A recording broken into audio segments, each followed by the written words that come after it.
નમસ્તે, અમારી ચેનલ દ્વારા પર્યાવરણ અને પાણી બચાવવા માટે પ્રયત્ન કરવામાં આવે છે.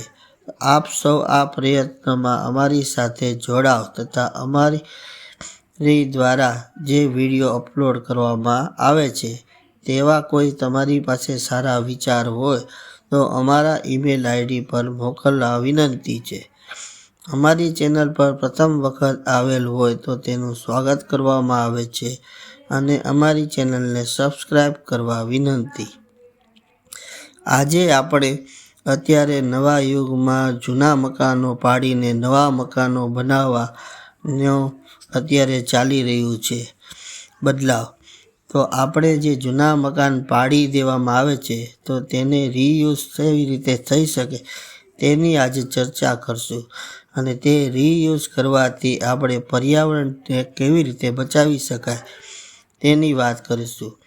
એક તો આપણે મકાન રીયુઝ પાડવામાં આવે છે ત્યારે તે મકાનનો જે વસ્તુ નીકળે છે તેનો ઉપયોગ કરવાથી કાર્બન ફૂટ ઘણી ઘટાડી શકાય છે અને નવી બનાવવાથી કાર્બન ફૂટપ્રિન્ટ વધે છે, જેથી પર્યાવરણને બચાવી શકાય છે.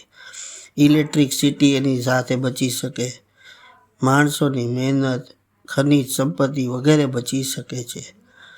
તો આપણે જ્યારે મકાન પાડીએ છીએ તો તેમાંથી નીકળતી જૂની ઈંટ, બારી દરવાજા, લોખંડ, જે પ્લાસ્ટર તૂટે છે, સ્લેબ તૂટે છે તે રીયુઝ કરી ફિલિંગમાં તથા પ્લિન્થ સુધી રીફિલિંગ કરતા હોય છે તેમાં વાપરી શકાય છે, જેથી કાર્બન ફૂટપ્રિન્ટ ઘટાડી શકાય છે. આ બધી વસ્તુ નીકળે છે જેવી ઘણી વખત પ્લમ્બિંગનો સામાન સારો હોય છે, પાઇપ, એના વાલ વગેરે ઉપયોગ થઈ શકે છે. તો જેટલી વસ્તી આવી સારી નીકળે તેનો ઉપયોગ કરવાથી આપણે ઘણું બધું પર્યાવરણને બચાવી શકીએ છીએ. નાનો પ્રયાસ છે પણ ઘણો સારો પ્રયાસ છે. એટલે આપ સૌને અમારા દ્વારા અપીલ છે કે જૂની જે બિલ્ડિંગ પડે છે તેનો રીયુઝ મેક્સિમમ કરવો, જેથી કરીને આપણે પર્યાવરણને ઘણું બચાવવા પ્રયત્ન કરી શકે છે.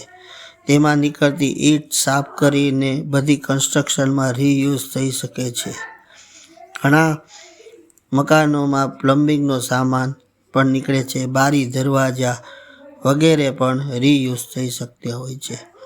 તો આ રીતે આપણે પર્યાવરણને બચાવવા નાનકડો એક પ્રયાસ કરી શકીએ છીએ એવું અમારું માનવું છે. તો આપ પણ આપણી આજુબાજુ અથવા આપ પણ નવું મકાન બનાવો ત્યારે આ રીતે રીયુઝ કરી તેમાં નીકળતો સામાનનો ઉપયોગ કરો અને પર્યાવરણને બચાવી શકાય. આપને અમારો વિડીયો પસંદ આવ્યો હોય તો લાઈક, કોમેન્ટ અને શેર અવશ્ય કરશો, જેથી અમને આવા નવા વિડીયો બનાવવા માટે કોન્ફિડન્સ આવી શકે. આપ સૌનો ખૂબ ખૂબ આભાર.